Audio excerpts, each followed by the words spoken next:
Welcome to our next talk. Now we're listening on privacy on the semantic net. Let's have a social network with XMMPP. And we'll listen to Jan. He will hold this talk. Yeah, thanks for the introduction.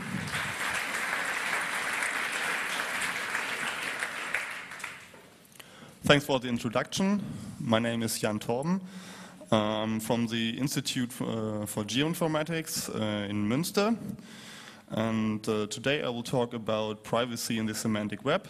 And I will introduce a social network approach based on XMPP. So let me first tell you why I give this talk. The current ideas and the work I'm presenting are basing on my diploma thesis or master thesis for those of you who are not familiar with the traditional German education system.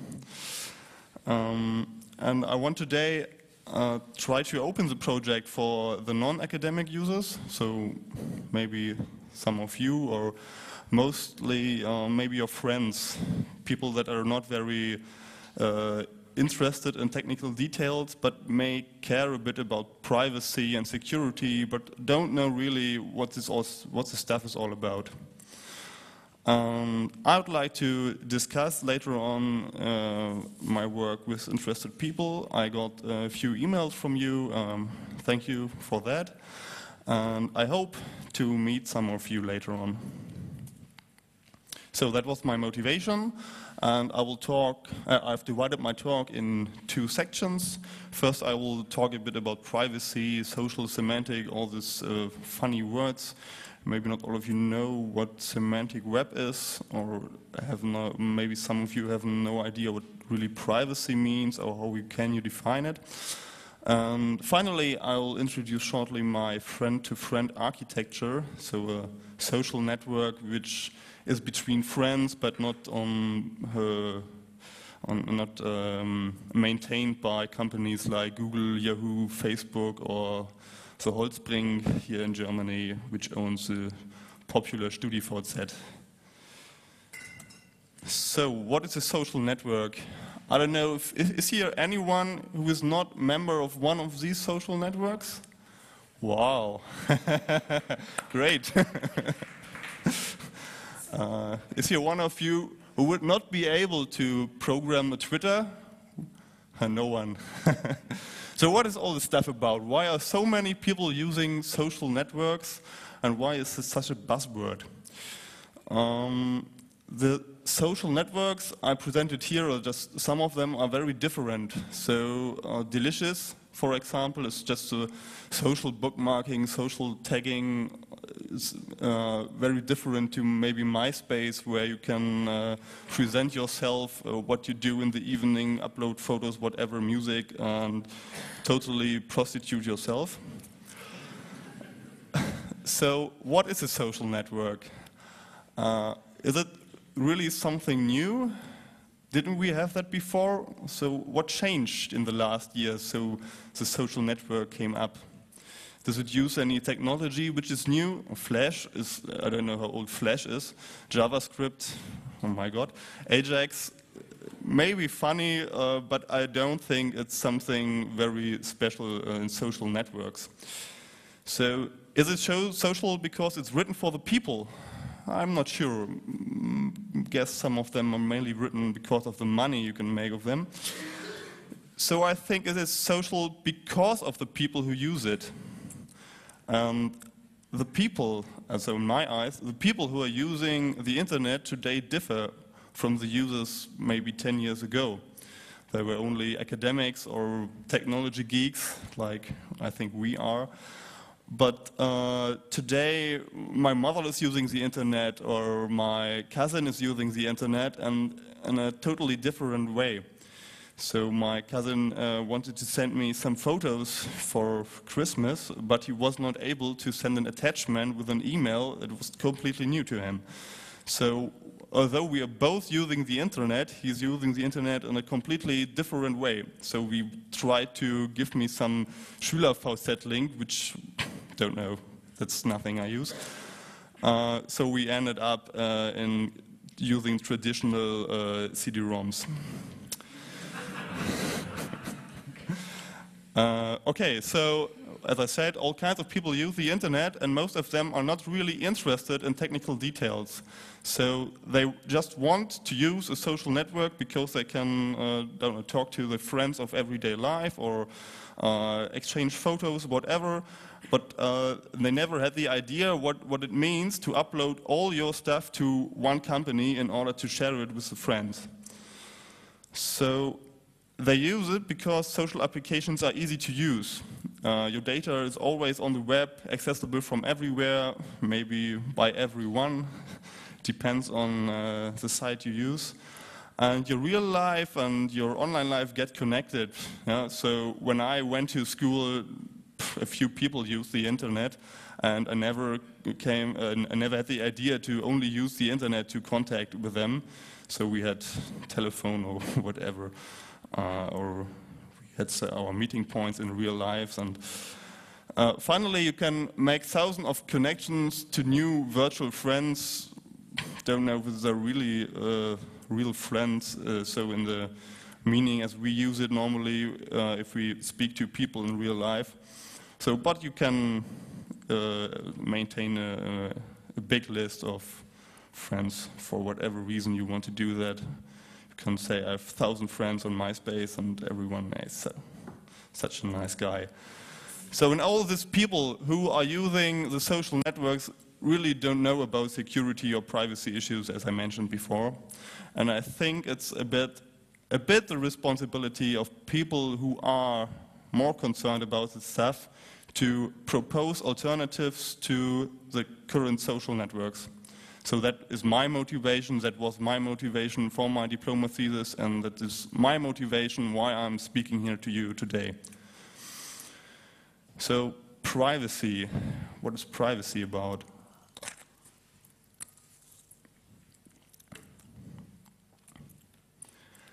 Privacy is about the personal data you store in social networks. So maybe profiles on MySpace, bookmarks on Delicious, whatever you store in such social networks can somehow affect your privacy. You don't know today what can happen to the data you generate today, you store today. Maybe you have a certain disease and you try to inform yourself about the disease and maybe join a group on Facebook or whatever. And maybe some company where you want to work later on gets the knowledge about it, and maybe this company decides not to hire you for that reason because of the disease you have, and maybe it's a disease which affects you in the way you can work in a few years. And just imagine this is a genetic disease, and maybe your children in 50 years won't get hired for that reason. So we are the first generation in the information century, and I think the danger cannot foreseen yet. The danger of just putting all your stuff into the internet. Maybe some of you know the stuff from Google where you can maintain your medical records. It's mainly for American citizens. And I think that's something we really don't want to have here in Germany, or want to have in any country, that one company gets all of this knowledge about you. So, but privacy is not only about the content you explicitly store in such social networks, but also about what you do, what you visit the pages. Many people which I've talked to didn't know what is possible with the user tracking software today. So for example, DoubleClick, each page that has advertisements from DoubleClick knows which pages you visit after and so on. Same stuff with Google Analytics. And so keep track about which pages you visit. And I think this is also something going on in social networks, that they explicitly store which page you visited, to what time, to which people you had contact, and so on. I have some friends who work in the advertisement business, and when they talk about activity on the internet, they really want to have this knowledge, to which people use which pages and when do they buy which stuff and so on. And yeah. So third, there's another privacy, there's another way where we use privacy. For example, what others publish about me. So many users are concerned about party photos on Facebook or StudiVZ uploaded by friends. But I won't cover this issue, it's not a technical one. I think you should discuss it with your friends if they upload photos about you. And I'm not going to present a technical solution for it. So, privacy in the social semantic web. Thanks. What is the semantic web? Do you know, who of you knows semantic web, the term? Oh, great. That's enough. Okay. The semantic web, the vision was originally from Tim Berners-Lee. Berners-Lee? I hope it's not wrong. So he said he had a vision about a machine-readable internet. So you don't just publish your pages or blogs or whatever in plain HTML, but you give all the content you publish a meaning. And this is the semantic web. It's a bit complicated. Many academic people are doing research in this area, and for many years now we haven't moved really much, but each year a bit, and I think the semantic web will come, and even if it's not coming for the people, we still have the technology to analyze information in social networks. For example, the company who owns it can use semantic web technologies to analyze what I said before, which user reads which pages and which user is interested in which music and so on. And so even if the semantic web is not coming for everyone and will make the internet to a big database which everyone can crawl or however, we still have to keep in mind that the semantic web technologies will be always there and available to whoever wants to use it as long as he has the data. So one example, for those of you who are not very familiar with the semantic web, are the FOAF profiles. I think the most used semantic web schema, however you want to call it, someone calls it an ontology, don't want to argue at this point. So the FOAF profiles are just like a profile page where you can describe yourself, so your email address, your ICQ number or whatever. And the interesting part is you can link to other people's FOAF profiles and say, I know this person who has a FOAF profile at this URL and so on. And so you get a huge network of friends who know each other, friends of friends and so on. And this is the idea of the semantic web, to have different documents describing some entity, maybe a person or a band or a bookmark or whatever, and you can link between these. So the goal of the semantic web is to aggregate and combine information from different sources. And I think here is the big privacy issue we have, or we have to face in the next years, because that's certainly something we don't want. We don't want that every social network gets connected to every other social network. So maybe you want to separate your private Facebook account from your LinkedIn account, or for the German example, Xing and StudiVZ or whatever.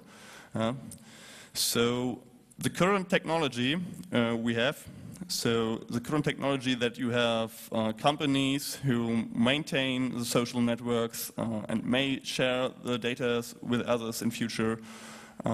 This is an architecture which that's my privacy concern. Yeah. So how can we protect our privacy today or tomorrow? If you suggest to your friends not to use social networks, I think they won't listen to you. And I know that many people who are concerned about their privacy use social networks anyway because they don't want to lose the contact